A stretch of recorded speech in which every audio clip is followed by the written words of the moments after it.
하나님의 말씀 로마서 16장입니다. 로마서 16장 25절부터 27절까지 말씀을 제가 봉독해 드리겠습니다.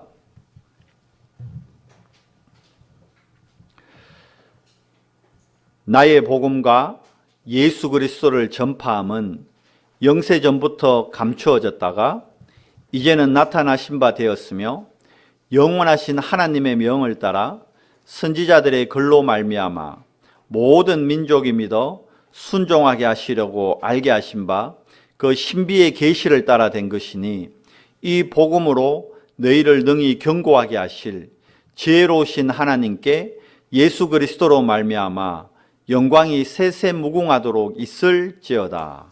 아멘. 우리 옆에 분 보되 앞을 보고 인사하세요. 우리는 하나님의 자녀입니다. 우리가 하나님의 자녀이기 때문에 오늘 또 이곳에서 하나님께 예배하는 겁니다.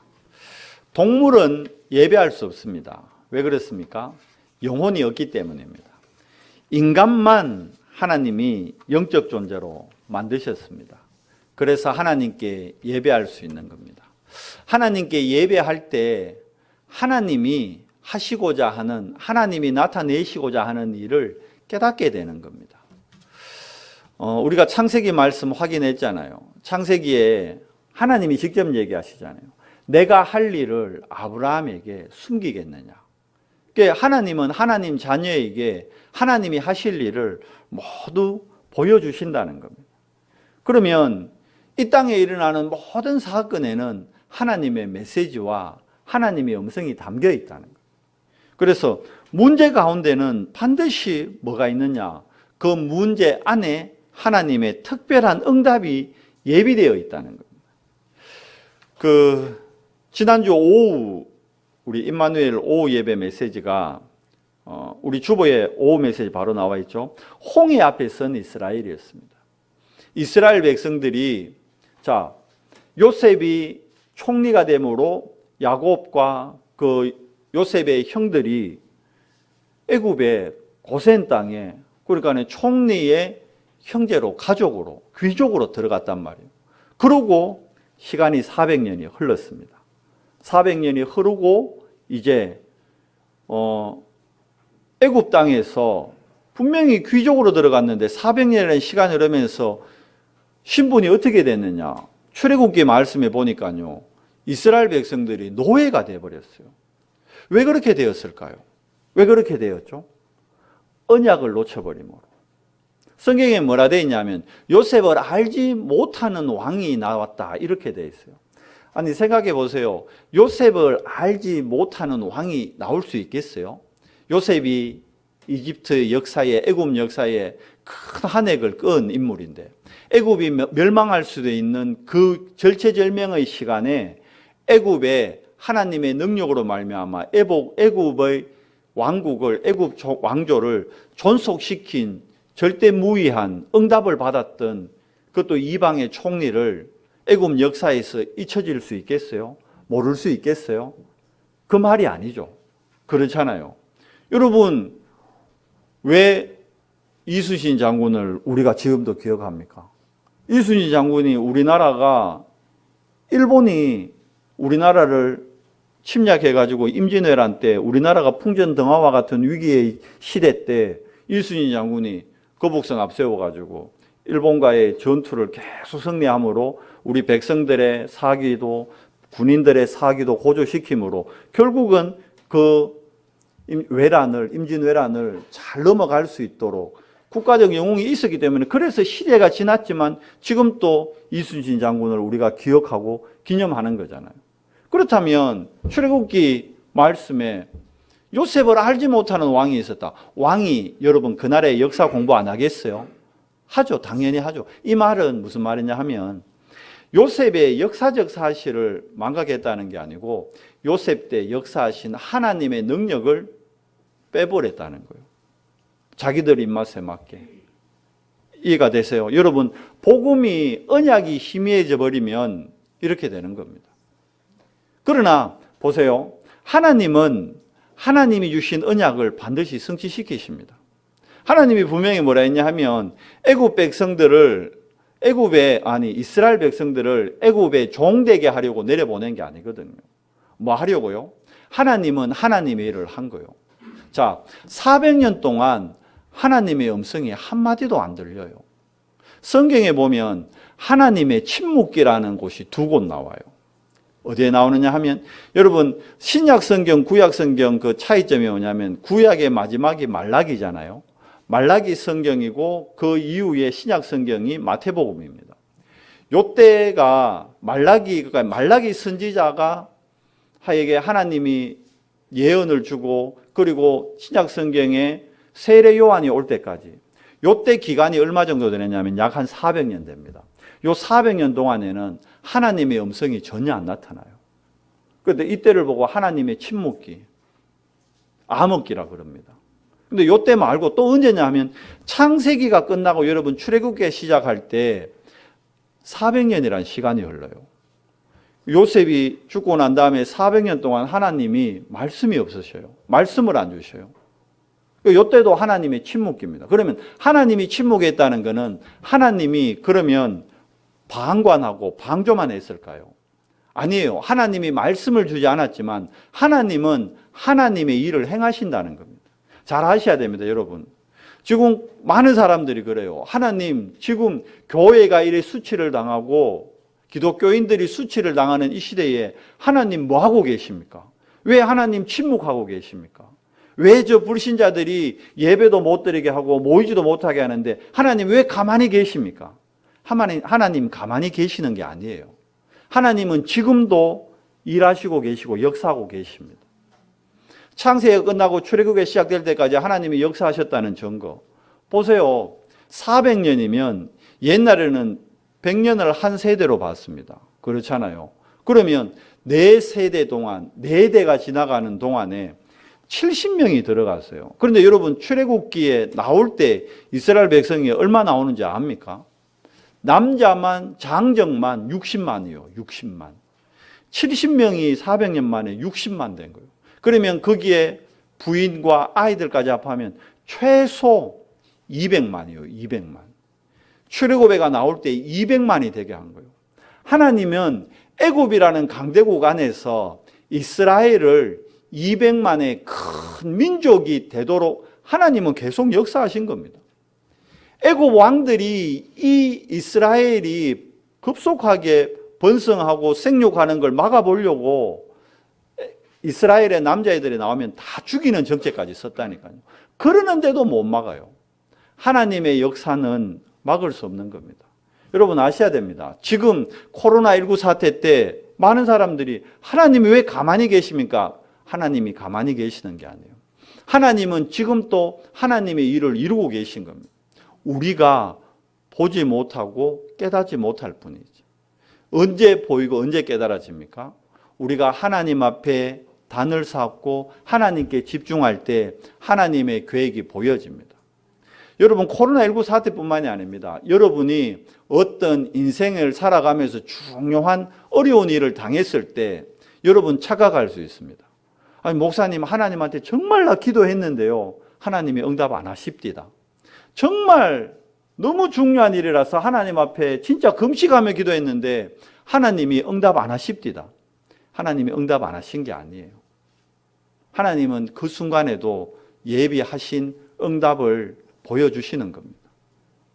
속으면 안 돼요. 많은 사람들이 지금 현실의 문제 앞에 속는 겁니다. 오늘 당장 보십시오. 홍해 앞에 이스라엘 백성이 섰을 때 현실적으로 볼 때는 속을 수밖에 없는 거예요. 눈앞에는 뭐가 있습니까? 홍해가 있다니까요.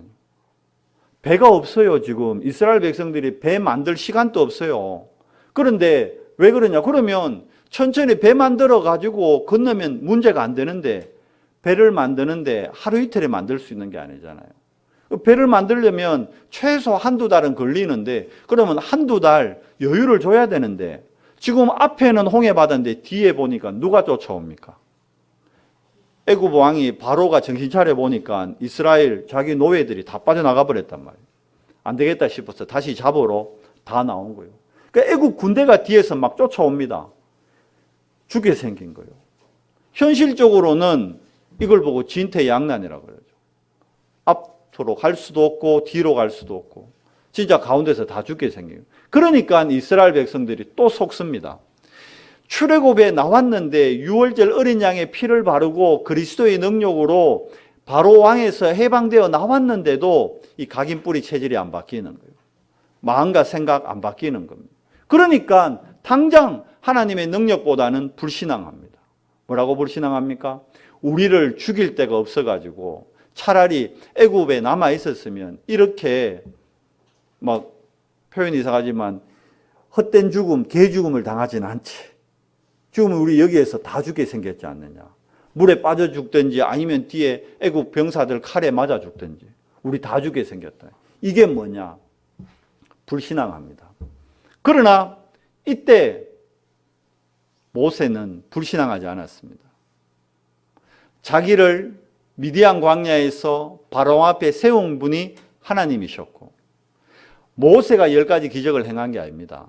하나님이 10가지 기적을 행하시는 걸 모세는 보았고 아무 능력 없는 자기를 통해서 200만이라는 어마어마한 이스라엘의 큰 민족을 하나님이 출애굽시킨 것도 보았고 그래서 모세는 확신이 있은 거예요. 뭐에 대한 확신? 이 또한 하나님의 계획이 있다는 확신. 그러니까 불신앙하지 않습니다. 모세도 홍해 앞에 서 있어요. 모세는 뭐 뒤에 뭐 모타보트 하나, 이래 요트 하나 숨겨놓고 지금 이러는 게 아니에요. 모세도 배가 없다니까. 자기도 배 없어요. 모세는 뭐 그러면 철갑 갑옷을 입고 있냐? 칼에 안 찔릴 철갑 갑옷, 그것도 아니에요. 모세나 이스라엘 백성이나 똑같은 상황이라니까. 그런데 이스라엘 백성은 불신앙하고 모세는 불신앙하지 않았습니다. 이게 차이점이에요. 모세가 하나님의 음성에 귀를 기울일 때 하나님의 음성이 모세에게 들립니다. 뭐라고 합니까? 너희는 가만히 서서 오늘 너희를 구원하시는 하나님의 손길을 보라는 거예요. 하나님이 행하시겠다는데 문제나 사건만 나타나면 많은 사람들이 하나님의 능력보다는 문제나 사건 앞에 속아버린다. 그러고는 틀린 선택을 합니다. 여러분, 코로나19보다 더한 사건과 문제가 우리 인생에는 반드시 일어날 수 있습니다. 그때 속지 말아야 됩니다. 현실 앞에 속지 말아야 됩니다. 하나님의 자녀는 영적 사실을 볼 수 있는 영적인 눈을 가져야 됩니다. 그리고 이 불안과 염려에 있는 사람들에게 모세와 같이 담대히 얘기해 줘야 됩니다. 하나님이 오늘 행하시는 구원의 역사를 보라. 지금 전 세계에 코로나19가 확산되는 데는 분명한 하나님의 계획이 있는 겁니다. 하나님이 저주한다, 하나님이 징벌한다 이런 뜻이 아니단 말입니다. 하나님의 분명한 계획이 있습니다. 어떤 계획요? 구원을 행하실 하나님의 분명한 계획이 있다는 것. 그 위기는 기회인 겁니다. 문제는 발판이 되는 겁니다. 이 상처가 비전이 되려면 우리 안에 있는 상처를 뛰어넘는 하나님의 능력이 체험돼야 되는 거예요. 그게 하나님을 향한 집중입니다. 그게 하나님을 향한 예배입니다. 하나님을 향한 올바른 단을 쌓을 때 하나님이 우리 마음에 올바른 믿음을 통해서 하나님의 행할 일을 보여주시는 겁니다. 그러면 하나님의 기적을 체험하게 됩니다. 자, 모세의 그 음성을 통해서 하나님이 역사하십니다. 어떻게 역사하죠? 홍해를, 바다를 갈라버리는 겁니다. 그리고 그 젖은 바닥을 하나님이 바람으로 다 말리시는 겁니다. 그래서 바다를 걷는 것이 아니라 마른 땅을 이스라엘 백성이 건너가게 되는 겁니다. 여러분, 하나님의 뜻이 맞다면 행동해야 되는 겁니다. 하나님의 뜻이 맞다면 행동하는 겁니다. 사무엘상 15절에 보면 하나님이 사울을 왕으로 세우십니다. 그리고 사울에게 명령하십니다. 뭐라고요? 왜 그렇습니까? 사울 왕을 통해서 가나안에 있는 모든 족속들을 멸해야 돼요. 왜 그렇습니까? 그들은 우상 숭배하는 이방인들이에요. 그래서 우상이 이스라엘 안에 임하면 안 되는 거예요. 들어오면 안 되는 겁니다. 그 우상이 들어올 수 있는 틈을 멸해야 되기 때문에 하나님이 아멜렉의 모든 왕과 그 민족 그리고 그 동물들까지도 짐승들까지도 모두 멸하라 명령을 내립니다. 그리고 하나님의 은혜로 사울이 전쟁에서 이깁니다. 그런데 전쟁에서 이겼는데 사울이 하나님의 명령을 한 가지 거역합니다. 아각이 그때 아멜렉의 왕인데 아각 왕을 죽이지 않아요. 볼모로 잡는 거예요. 그러고는 그 아멜렉의 양, 소, 염소 중에 살찌고 기름진 것, 좋은 것들은 남겨놓습니다. 죽이지 않습니다. 말은 그렇습니다. 하나님께 예배하기 위해, 제사하기 위해서 내가 이 양과 염소를 남겨두었다. 그때 하나님이 마음의 뜻을 바꾸십니다. 원래 사울을 통해서 하나님이 일을 행하시려고 했는데 그때 하나님이 마음을 바꾸시고 뭐라 그럽니까? 이제 내가 사울을 더 이상 사용할 수 없다. 그리고 사무엘에게 가서 얘기합니다. 그래서 사무엘이 가서 사울 왕에게 얘기합니다. 뭐라고요?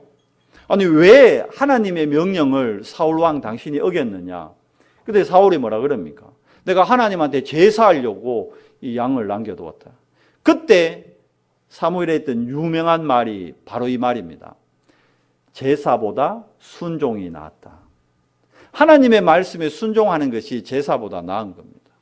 무슨 말입니까? 하나님의 뜻이 맞다면 행동해야 되는 겁니다. 우리는 근데 하나님의 뜻이 아닌 내 뜻과 내 계획에 맞다면 내 좋은 대로, 내 뜻대로 행해버립니다. 여러분, 그러면 반드시 재앙이 임합니다. 반드시 어려움이 당하게 되는 거예요. 알아야 됩니다. 우리가 오늘 이곳에 모인 이유도 하나님의 영광을 위한 겁니다. 우리의 안위와 우리의 평안을 위해, 우리의 어떤 육신의 성공을 위해 예배하는 것이 아닙니다. 우리가 예배하는 이유, 하나님의 영광을 위한 겁니다. 그러면 여러분과 제가 일주일 동안 삶의 현장에서 열심히 살아가는 이유도 하나님의 영광을 위한 것이 돼야 되는 거예요. 여러분, 이 코로나19 사태 때 하나님이 역사하지 않는 게 아닙니다. 하나님은 지금도 하나님의 선하신 일을 합력해서 이루고 계시는 겁니다. 그게 보이려면 하나님 앞에 단을 쌓는 축복을 여러분이 가져야 됩니다. 이럴 때일수록 더더욱 가져야 됩니다. 우리 랩런트들 2주 학교가 연기됐어요. 왜 그랬을까요? 2주 동안 더 하나님 앞에 집중할 수 있는 축복의 시간을 우리에게 허락하신 겁니다. 문제가 길어진 것이 아니라 하나님께 집중할 수 있는 하나님은 축복의 시간을 우리에게 더해 주신 겁니다. 너무 힘드는데요. 우리 집에 식구가 많잖아요. 그리고 요즘 코로나 때문에 다 삼식이라 삼식이. 아침, 점심, 저녁 다 집에서 먹잖아요. 둘이 해 먹는 것도 힘든데 우리 지금 장모님까지 6명이 막 매 끼. 그래서 지금 설거지를 우리 다인이, 예인이가, 세인이까지 번갈아 가면서 엄마 돕는다고. 막 살이 우리 일주일에 20kg씩 먹어요, 지금. 얼마나 잘 먹는지. 어마어마하게 6명이 삼시세끼 먹어 제끼니까. 문제는 문제가 아니고 기회입니다. 그러면서 좋은 거는 가정 예배가 그래도 회복되는 거예요. 어디 갈 수가 없으니까. 저녁에 못 나가요. 다인이 예인이 못 나가요. 저녁에 꼭꼭 가정 예배가 드려지는 거예요. 그러니까 참 감사하다. 하나님이 문제를 통해서 우리가 놓친 거, 잃어버린 거 회복하게 만드는 거예요. 자꾸 문제 앞에서 육적인 걸로 해석하면요, 우리는 속게 됩니다. 영적인 걸 바라봐야 됩니다. 영적인 거 볼 때 하나님이 예배해 놓은 하나님의 특별한 응답, 축복이 진짜 나의 것이 되는 겁니다. 여러분, 오늘 로마서 16장 25절, 27절 말씀에 보면 이 땅에 지금 이 문제 있죠. 이것도 영세전부터 계획한 존재가 있어요. 그리고 지금 이 문제를 터뜨린 놈이 있다는 말입니다. 그리고 앞으로도 이 문제는 어떻게 됩니까? 계속됩니다. 이보다 더한 코로나19는 치사율이 10%가 안 된대요. 그런데 분명히 앞으로 치사율 막 30%, 치사율 50% 되는 이 코로나보다 더한 균이 아마 나올 거예요. 시대가 그렇게 됩니다. 성경이 그렇게 기록되어 있어요. 앞으로 재앙은 계속 임합니다. 그러면 그것 때문에 우리가 염려하고 막 패닉에 빠지고 걱정하고 불안해야 되느냐? 아니에요. 복음을 모르는 사람들이라면, 불신자들이라면 불안해해야 되죠. 그러나 우리가 고백했죠. 우리는 하나님의 자녀입니다. 하나님의 자녀는 하나님이 예배해 놓은 걸 봐야 돼요. 그게 복음입니다. 복음 안에 있는 사람은 두려워할 필요가 없어요. 코로나보다 더한 균이 나와도 염려할 필요가 없어요. 왜 그렇습니까? 이 문제는 영세전부터 이 문제를 계획한 악한 영이 있었고 지금 문제를 드러내는 놈이 있고 앞으로도 이 문제는 더해진다는 거예요. 성경은 분명히 기록했습니다. 그런데 이 문제 때문에 하나님은 해답을 완벽하게 준비해 놨어요. 영세전에 이미요 우리에게 이 문제를 해결하는 답을 하나님은 분명하게 예배해 두셨습니다. 원래 우리 인간 어떤 존재였습니까? 하나님의 형상대로 지음받았다니까요. 그런데 우리가 하나님과의 언약을 깨트림으로 하나님을 떠나게 됐잖아요. 그래서 우리 인생에 저주와 재앙이 임하고 우리 인생은 6가지 운명에 다 묶인 존재가 돼버렸습니다. 누가 이렇게 했냔 말이에요. 눈에 안 보이지만 여러분 확실히 믿으시고 얘기하셔야 돼요. 베레아에서 귀신 얘기한다고 우리가 얘기 안 하면 안 돼요. 세상에서 귀신 얘기한다고 우리가 얘기 안 하면 안 돼요. 무당들이 귀신 얘기한다고 우리가 얘기 안 하면 안 돼요. 얘기해야 됩니다. 어떤 존재를? 귀신에 대해서. 아, 귀신 눈에 안 보이죠. 눈에 안 보이지만 실존하잖아요. 여러분 코로나 바이러스 눈에 보여요. 안 보이잖아요. 안 보이는데도 우리 마스크하고 막 손 소독하고 하잖아요. 존재한다니까요. 어떻게 알 수 있습니까? 코로나 딱 들어오면 열이 나고 폐가 상하고 죽음까지 이른다니까. 사단이 눈에 안 보여요. 그런데 요 놈이 일하고 있다니까요. 요 놈도 활동하고 있다니까요. 처음부터 있었어요. 인간이 만들어지기 전부터. 그래서 하나님이 이 사단의 권세를 끊기 위해 그리스도를 영세전에 준비하신 거예요. 그리스도는 영세전부터 계신 분이에요. 그 그리스도가 2000년 전에 이 땅에 오셨습니다. 성육신하셨습니다. 그리고는 십자가에서 사단의 권세를 꺾었다는 증거로 3일 만에 부활하셨습니다.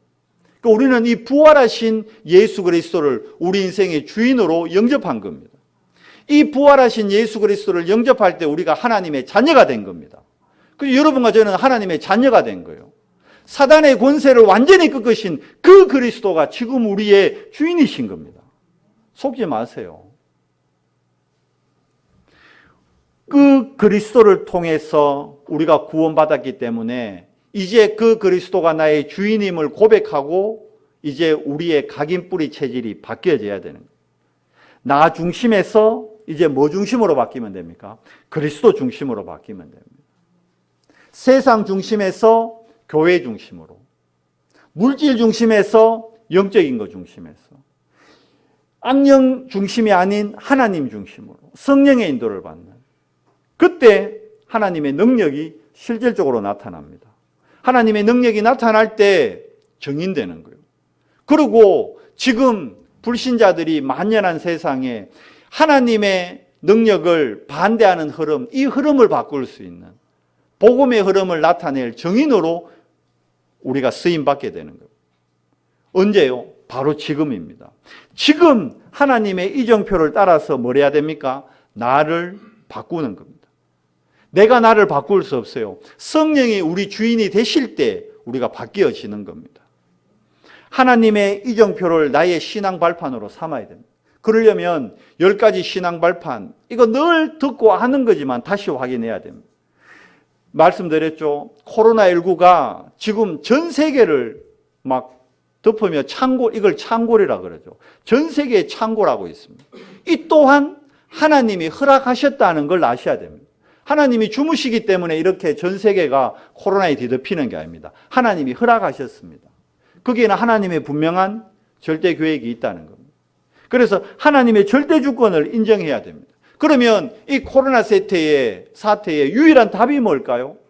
백신이 만들어지는 겁니까? 그럴 수 있죠. 백신만 나오면 두려워하지 않겠죠. 걸리면 우리 그 신종플루 걸렸을 때 요즘 안 겁내잖아요. 왜? 타미플루 먹으면 되니까. 마찬가지입니다. 이 코로나도 백신 나오면 두려워할 필요 없어요. 근데 아직 백신이 안 나왔단 말이에요. 백신 없으면 그러면 답이 없는 겁니까? 아닙니다. 이미 하나님은 답을 주셨어요. 그 답이 뭡니까? 하나님의 방법 중에 방법, 그리스도이신 겁니다. 그리스도가 코로나19의 답입니다. 아니, 코로나19에 무슨 답이, 그럼 그리스도가 백신입니까? 백신 맞아요. 맞다니까요. 그런데 이게 어떻게 백신이 되는지 내가 적용을 못해요. 왜 그렇습니까? 하나님께 단을 쌓지 않고 하나님께 집중하지 않으면 발견하지 못해요. 속게 됩니다. 성경 실컷 읽었는데 복음 모르면요, 그리스도로 답이 안 나면요, 엉뚱한 소리 하게 됩니다. 그게 도울 김용옥 같은 사람이에요. 이상한 논리 가지고 이상한 소리 합니다. 근데 그걸 또 매스미디어 방송에서는 그걸 또 자꾸 띄웁니다. 많은 사람들이 속어요. 책도 내요. 자기가 예수래요. 자기가 예수 그리스도란 말이 아니고, 도울 김용옥이 여러분 신학까지 공부한 사람입니다. 그 사람이 신학적 학문이 떨어지는 사람이 아니에요. 신학 공부 엄청 한 사람이에요. 그런데 신학을 했기 때문에 그리스도를 못 만났기 때문에 신학자로 끝나버린 거예요. 그리고 도울 김용옥은 여러분 그 신학을 했지만 그 사람의 근본 안에는 뭐가 자리 잡고 있냐? 동양 철학이 자리 잡고 있습니다. 결국은 불교 자랑하고 불교 쪽으로 내세우기 위해서 기독교를 폄하시키는 겁니다.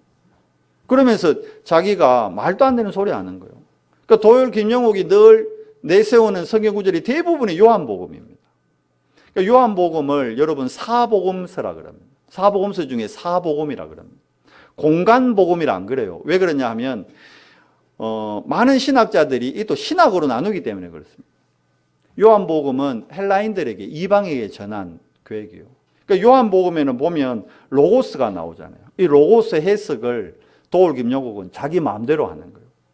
여러분 로고스라는 것은 하나님의 말씀을 나타내는데 이 하나님의 말씀을 로고스를 신학적으로 보면요, 로고스가 하나님의 말씀이지만 그거는 완전한 하나님의 말씀만 일컫는 게 아닙니다. 그게 문화가 될 수도 있고 그게 율법이 될 수도 있는 겁니다. 로고스가 해석하기 따름으로. 그런데 그런 복음을 모르니까 그리스도 모르면 자기 편한 대로 해석을 하는 거예요. 그러면서 뭐 큐 신학, 큐 복음서 이런 거 들고 나오고. 왜 그런 줄 압니까? 도울은 예수님 얘기하는데 어떤 예수를 얘기하느냐 하면 예수님이 그리스도가 아니라고 주장하는 거예요. 그거는 초대교회 때 만들어진 그리스도 사상이라는 거예요. 그러면 그 왜 그럴까요? 원죄를 모르기 때문에. 창세기 3장에 결국은 뭐 주장하는 게 나 주장하는 거예요. 나 주장하는 거. 그렇잖아요. 결국은 자기 의를 나타내고 자기 주장하는 겁니다. 거기에 많은 젊은이들이 속는다니까요. 많은 지식인들이, 많은 지성이라는 사람들이. 여러분 아셔야 됩니다. 우리가 갖고 있는 이성이라는 것이 창세기 3장 때 이미 타락한 거예요. 제가 몇 번 설명드렸죠. 이 우리 성경 다 자크가 있잖아요. 이 자크 딱 잠그면 아니 보여요, 안 보여요? 안 보이죠. 완전히 밀봉된 거 가지고. 근데 이게 물속에, 소금물 속에 딱 들어가면요, 금방 빼내면 겉을 닦아내죠. 그러면 소금기 하나도 없어요. 근데 미안하지만 이미 이 안에는 소금기가 찌들어 있는 겁니다. 이해가 됐어요? 우리가 가진 이성이라는 거, 창세기 3장 문제 때 이미 소금물에 절여지듯이 우리의 이성은 타락한 이성이에요. 전적 부패했다니까요. 그 이성을 가지고 만들어낸 게 세상의 철학이고 학문입니다. 그래서 초등학문이라고 사도 바울이 얘기한 거예요. 사도 바울이 학문으로 철학적으로 최고 위치까지 올랐던 사람입니다. 그런데 그 사도 바울이 자기가 가졌던 그 철학과 학문을 배설물과 같다 얘기합니다. 왜 그렇습니까? 우리가 생각하는 그 이성 아닙니다, 여러분. 말이 좋아 이성이지. 이성적으로 하자. 이성적으로 하자 해놓고 이성적으로 하는 사람이 있던가요? 자기 중심적으로 하지. 그게 이성까지도 타락했다는 걸 알아요. 우리는 전적으로 부패한, 칼빈의 얘기가 맞다니까요. 전적 타락한 존재예요. 하나님의 은혜가 아니고는, 하나님의 전적 은혜 아니고는 우리는 복음을 이해할 수도 깨달을 수도 없어요. 그래서 오늘 우리가 하나님 앞에 단을 쌓고 은혜를 구하는 겁니다. 하나님은 은혜 구하는 자에게 꾸짖지 아니하시고 네가 왜 나에게 은혜를 구하느냐 꾸짖지 아니하시고 하나님은 은혜를 더해 주신다고 말씀하고 있습니다. 성경에서 말씀하고 있습니다. 그래서 오늘 또 우리는 하나님의 은혜를 구하는 것입니다. 하나님의 은혜 중에 은혜가 그리스도가 하나님의 방법이구나 믿어지는 거예요. 도올 김영욱이 그렇게 성경을 많이 읽었을 텐데 왜 그리스도가 안 깨달아졌을까요? 하나님의 은혜를 놓쳐버린 겁니다. 성령의 역사를 여러분 믿으셔야 됩니다. 우리가 오늘도 예배할 때 성령이 역사하십니다. 성령이 역사하면 흑암의 권세는 무너지게 됩니다. 성령이 역사하면 악령의 존재는 결박되게 됩니다. 지금 우리가 예배하는 이 시간 성령의 역사입니다. 하나님이 지금 코로나19 때문에 우리 전에 못 오고 각자 처소에서 예배하는 그 처소에 하나님이 하늘 군대를 동원하고 계십니다. 하나님이 그곳에도 성령으로 역사하고 계십니다. 우리 인터넷으로 예배하는 모든 분들에게 성령의 갑절의 은혜가 있기를 예수님 이름으로 축복합니다. 실제로 성령의 역사를 믿으시기 바랍니다. 그리고 하나님은 온전히 말씀을 통해서 성경을 통해서 하나님은 자신을 우리에게 보여주시고 계시는 겁니다. 하나님은 말씀을 통해 자신을 나타내시는 겁니다. 지금 하나님은 말씀을 통해 역사하시는 겁니다. 그래서 예수 그리스도를 영접한 우리 몸이 성전이 되는 겁니다. 그리고 우리가 있는 가정, 우리가 있는 직장, 우리가 있는 학교, 그 모든 현장이 우리의 선교지입니다. 여러분, 생사화복이 하나님 손에 있습니다. 지난주도 말씀드렸잖아요. 코로나 안 걸려도 죽어요. 코로나 안 걸리면 뭐 안 죽는 것 같이 착각하는데 속으면 안 됩니다. 그렇잖아요. 인생은 누구나 시한부 인생인 겁니다. 죽음 이후에 끝이다. 학교에 가면 대부분의 우리 랩런트리 친구들 만나면요. 친구들 그러잖아요. 야, 죽으면 끝이야. 뭐 천국이 있고 지옥이 있고. 그런 거 없어. 너 죽어봤어? 이러잖아요. 보이지도 않는 거 믿는다고.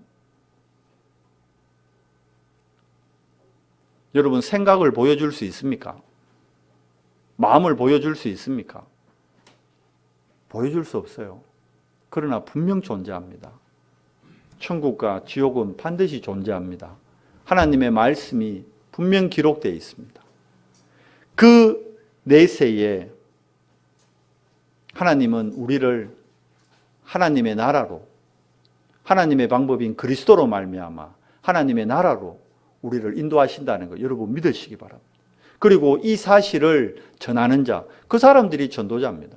하나님의 살아계심을 증거하고 예수님이 그리스도란 사실을 증거하고 성령의 역사를 증거하고 악령이 이 땅에 활동하고 있음을 알리고 사람들에게, 그래서 왜 이 땅에 저주 재앙이 임하는지 그 이유를 얘기하고 거기에 답되신 그리스도를 증거하는 자, 그 사람이 전도자입니다. 하나님은 그 전도자를 가만히 버려두지 않으신다는 거예요. 그 전도자와 24시간 함께하며 그 전도자의 삶을 하나님은 축복하신다는 거예요. 이 전도자를 돕는 손길, 전도자를 돕는 자들에게까지 하나님은 하나님의 상급을 더해 주신다는 겁니다. 이게 우리가 신앙생활을 하는데 발판이 돼야 됩니다. 구름판이 돼야 됩니다. 그래야 우리의 신앙이 어떻게 해요? 좀 더 높이 도약할 수 있는 겁니다. 구름판이 없으면 왜 구름판을 둘까요? 구름판을 둬야 좀 더 높이 올라갈 수 있기 때문에. 여러분과 제가 우리의 신앙이, 우리의 믿음이 좀 더 높이 도약하려면 이 신앙의 발판을 든든히 해야 되는 겁니다. 그리고 하나님께서 오늘 우리와 함께하는 당연 필연 절대의 비밀을 찾아 누리는 겁니다. 언제요? 오늘입니다. 지금 이 시간입니다. 뭘 통해서요? 하나님의 말씀 안에서 성령의 인도받는 정시기도를 회복해야 되는 거예요. 언약 잡고 초대교회가 마가다락방에 모였을 때 그곳에 성령이 임재하셨습니다. 우리가 오늘 예배하는 이 시간 성령의 임재를 믿으시기 바랍니다. 몸이 안 좋으신 분들, 영적으로 많이 눌리신 분들, 물질적으로 힘드신 분들, 하나님 앞에 집중하십시오. 성령이 역사하시면 이 모든 문제에 하나님의 능력이 나타나심을 믿으시기 바랍니다. 그리고 미래를 변화시킬 준비를 통해 우리 인생 목표를 세워야 합니다. 하나님은 영세전의 문제를 해결하기 위해 영세전의 그리스도를 준비하셨고요. 지금 그 그리스도의 능력이 나타나는 비밀을 보여주셨고, 앞으로 비전까지도 어디 안에 있어요? 그리스도 안에서 예배해 놨습니다. 그러면 그리스도를 누리는 비전 중에 비전이 뭡니까? 그게 바로 전도요, 선교의 비전인 겁니다. 전도와 선교 안에 영원한 응답이 예비되어 있습니다. 안디옥 교회가 이 비밀을 알았기 때문에 모두가 기근들고 어려울 때요, 예루살렘 교회를 도울 만큼 경제의 복을 누렸습니다. 자, 그렇다면 우리 비전을 놓고 어떻게 해야 될까요? 나 중심 사상에서 벗어나야 됩니다. 나 중심이 아니라 복음 중심으로, 그리고 눈에 보이는 현실이 아니라 영적 사실과 진실로 나아가야 되는 거예요. 그래서 빌립보서 1장 9절 10절 말씀에 지극히 선한 것을 분별하라잖아요. 지금 세상이 이렇게 코로나 사태로 모두가 불안해하고 염려할 때 여러분과 제가 하나님께 집중하면 하나님은 지극히 선한 것을 분별할 수 있는 눈을 열어주십니다. 우리는 세상을 살려라고 하나님이 택한 자들이지 우리만 복받아가 잘 먹고 잘 살아라, 그거 아니에요. 그거 공동체 아닙니다. 우리끼리만, 그거는 공동체 아닙니다. 진짜 공동체는 정말 우리 공동체의 힘을 통해서 힘없고 연약하고 병든 자들을 같이 살리는 겁니다. 돕는 겁니다. 어려움에 있는 자들을. 그게 복음의 공동체입니다. 자, 이 운동을 어떻게 해야 될까요? 우리 때에 끝나는 것이 아니라 진짜 이걸 본격적으로 할 수 있도록 우리 후대를 살리는 회당 운동에 우리의 모든 시스템을 들여야 되는 거예요. 지금 우리 3월달 학원 복음화 메시지가 계속 회당 운동입니다. 렘넌트 운동입니다. 데살로니가에 가서, 고린도에 가서, 오늘은 또 두란노에 가서 계속 회당 운동입니다. 왜 그렇습니까? 후대들이 미래이기 때문에. 우리 후대들에게 정말 예수가 그리스도시라는, 그리스도가 하나님의 방법 중에 방법이요, 내 인생 모든 문제의 해답이라는 걸 확실하게 각인뿌리 체질 내릴 수 있도록 우리가 시스템적으로 도와야 된다는, 그게 RUTC입니다. 그래서 RUTC에 우리의 중심을 모으는 겁니다. 237 센터에 우리의 중심을 모으는 겁니다. 237 센터 세우면요, 거기에 우리 렘넌트를 데리고 가서 훈련도 하고 견학도 하고. 유 목사님이 237 센터에 대해서 7가지 컨셉을 얘기하셨어요. 그 첫 번째 컨셉이 뭐냐? 237 센터는 쉼터가 돼야 된다. 렘넌트들의 쉼터. 불신자들까지 왔어도 힘을 얻을 수 있는 쉼터. 237개 나라 제자들이 와서 힘을 얻을 수 있는 쉼터. 그 쉼터의 역할을 하는 게 237 센터다. 그리고 그곳에서 훈련도 받고 그 안에서 문화도 재창조할 수 있고. 그래서 그 지하 1층, 1층은 완전히 벽체 다 튀어가지고요, 완전히 막 뭐라 그럽니까? 그 광장같이 그렇게 만들어가지고 그 안에서 마음껏 렘넌트들이 와서 자기들끼리 대화도 하고 거기서 운동도 하고 막 공연도 하고 문화를 할 수 있는 그런 곳으로 만든답니다. 그러니까 237 센터를 RUTC로 세우겠다는 겁니다. 그 컨셉을 가지고 지금 237 센터, 여러분 헌금했잖아요. 그 헌금이 그 건물을 구입하고 그 공사하는데 지금 공사비로 쓰여지고 있는 겁니다. 그게 결국은 우리 교회에 그 센터를 못 만드니까 우리가 함께 힘을 모아서 그 센터를 준비하는 겁니다. 우리 렘너들도 다 가야 돼요. 여러분들도 다 가서 그곳에서 함께 기도하고 그 현장에, 역사적 현장에 정인으로 섰다 오는 겁니다. 그러니까 하나님은 지금도 하나님 일을 하고 계신다는 거예요. 여러분 속지 마십시오. 이 시간이 좀 더 길어질 수 있습니다. 이 시간이 길어진다고 하나님이 침묵하는 게 아닙니다. 하나님이 주무시는 게 아니에요. 뭐 하고 계십니까? 하나님은 하나님의 일을 하고 계십니다. 237개 나라를 향한 하나님의 뜻을 이루고 계시다는 겁니다. 언제 보여집니까? 우리가 단을 쌓고 하나님한테 집중할 때. 그러면 이 일을 하는 사람을 보고 한마디로 뭐라는지 알아요? 제자라 그럽니다. 오면 행정처분 한다는데도 왔잖아요. 왜 왔어요? 여러분이 제자이기 때문에. 제자만 오는 거예요. 마지막 때가 되면 제자 아니면 못 모여요. 세계 살리는 제자운동으로 뭐예요? 우리 후대들이 뭘 바꿔야 됩니까? 흐름을 바꿔야 돼요. 어떤 흐름을 바꿔야 돼요? 지금 불신앙이 만연해 있는 이 흐름, 물질이 주인되어 있는 이 흐름, 성공이 주인되어 있는 흐름, 타락이, 음란이 주인되어 있는 흐름. 보세요. 이번 주에도 여러분 뉴스 보셨어요? 저도 처음 보는 건데, 저도 이래 되게 둔한 그런 문외한은 아닌데, 처음 듣는 거였어요. N번방인가? 이런 게 있대요. 그래가지고 거기에 미성년자들 음란 동영상을 올려가지고 그걸 돈 주고 보는 거래요. 근데 거기 접속자가 얼마인지 알아요? 26만 명이래. 26만 명. 그러니까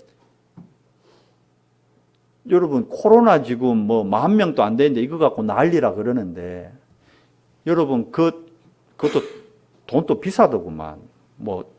등급이 있는데 제일 낮은 등급이 15만 원에서 20만 원 회비. 그 다음 등급이 70만 원. 제일 높은 등급은 150만 원.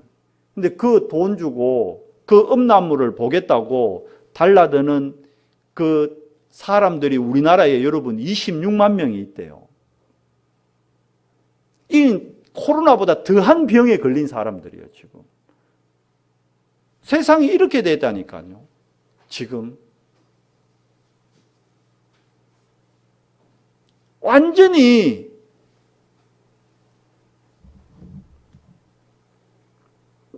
정말 이런 시대에 이 흐름을 바꿀 수 있는 복음밖에 없습니다. 복음 아니고는 안 된다니까요. 후대들에게 진짜 우리 복음이 각인되고 뿌리 내리고 체질되도록 도와야 됩니다. 그래서 이런 흐름 바꿔야 됩니다. 완전히 무너져 버린 흐름 바꿔야 됩니다. 사단은 교묘하게 이걸 이용합니다. 이게 틈입니다. 그래서 사단에게 틈을 주지 말라는 겁니다. 깨어 기도하라는 겁니다. 모여 하나님께 집중하라는 겁니다. 안디옥 교회가 성교회의 축복을 통해서 시대의 흐름을 바꿨습니다. 하나님이 우리 언성교회를 정말 안디옥 교회와 같이 시대의 흐름을 바꿀 교회로 사용하실 줄 믿습니다. 거기에 우리가 주역으로 쓰임받는 겁니다. 우리 랩런트들이 정말 유일성의 응답 가지고 전문성 준비해 가지고는요, 어떤 정인들 돼야 됩니까? 문화를 재창조할 수 있는 재창조의 정인들이 돼야 됩니다. 여러분, 로마서 16장 인물들은 모두 임용계약을 가지고 있었습니다. 로마서 16장 인물들이 아무것도 안 하고 막 복음만 전하는 게 아니에요. 각자 다 업을 갖고 있었다니까요. 자신들의 업에 전문성이 있었어요. 어느 정도입니까?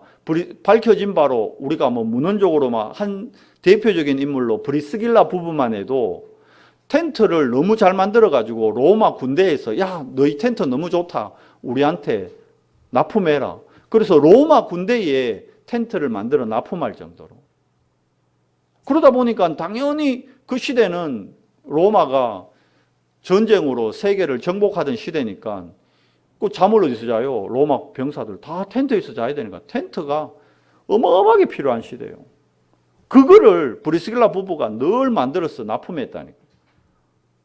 하나님이 이렇게 축복하시는 겁니다. 우리 랩런트들이 이 축복을 받아야 되는 거예요. 실질적으로. 이 응답의 정인으로 하나님이 불렀다는 거예요. 다시 말씀드리지만 여러분, 코로나 사태 때 하나님이 잠자고 계시는 게 아닙니다. 하나님이 침묵하고 계시는 게 아닙니다. 하나님이 왜 역사 안 합니까? 이렇게 어려운데 하나님이 왜 안 도와줍니까? 착각하면 안 돼요. 현실에 속으면 안 돼요. 안 도와주시는 게 아니에요. 하나님의 일을 이루고 계시는 겁니다. 그 일에 우리가 하나님의 절대 계획을 놓고 절대 목표를 찾아 집중해야 되는 겁니다. 우리 후대들에게 이럴 때일수록 복음에 든든히 뿌리 내릴 수 있도록 도와야 되는 겁니다. 가정에서 말씀을 읽고 말씀을 쓰고 말씀을 듣고 말씀을 묵상할 수 있도록. 말씀을 묵상할 때 하나님은 다윗에게 부어주었던 그 놀라운 지혜와 총명을 우리 후대들에게 더해 주실 겁니다. 정말 사무엘에게 부어줬던 정말 다니엘에게 부어주었던 세상의 흐름을 바꿀 수 있는 그 능력을 언제요? 바로 지금입니다. 우리가 위기라고 생각하는 지금 우리 후대들에게 준비시키고 훈련시킬 수 있는 최고의 기회인 겁니다. 지금은 위기가 아니고 기회인 겁니다. 하나님의 능력으로 시대의 흐름을 바꿀 수 있는, 불신앙의 흐름을 바꿀 수 있는, 사단 문화의 흐름을 바꿀 수 있는 그 일에 하나님이 우리를 정인으로 부르셨습니다. 오늘부터 다시 한번 단을 쌓는 일에 도전하십시오. 그리고 단을 쌓는 데 집중하십시오. 우리 후대들이 단을 쌓을 수 있도록 우리가 시스템적으로 도와주십시오. 하나님은 지금도 코로나19와 상관없이 하나님의 언약을 성취시키고 계십니다. 이번 한 주간 동안도 우리 연성교회 모든 성도님들이 언약 성취의 주인공들 되시기를 예수님 이름으로 축복합니다. 하나님, 감사와 영광을 돌립니다. 전 세계가 코로나19 사태로 불안해하며 패닉 상태지만 하나님, 우리를 하나님의 자녀로 지금 이 시대 문제에 유일한 답을 전달할 자로 우리를 부르시니 감사합니다. 하나님, 창세기와 출애굽 400년 그 하나님의 침묵기 동안에 하나님이 일하시지 않은 것이 아니라 하나님은 하나님의 일을 하고 계셨음을 우리가 확신합니다. 하나님, 지금 이 위기의 시간에도, 위기의 시대에도 하나님은 언약을 성취하고 계심을 우리가 고백합니다. 하나님, 우리 연성교회 모든 성도들이 하나님 앞에 단을 쌓는 일, 이 도전에 무너지지 않도록 승리하도록 은혜 더해 주시옵고, 우리 렘넌트들이 이 최고의 기회의 시간에 말씀으로 각인되고 뿌리 내리고 체질되는데 하나님, 우리가 시스템적으로 도울 수 있도록 은혜를 더해 주시옵소서. 그래서 이번 한 주간 동안도 정말 흐름을 바꾸는 복음의 능력에 정인들 될 수 있도록 은혜를 더해 주시옵소서. 우리 주 예수 그리스도 이름으로 감사하며 기도드리옵나이다. 아멘.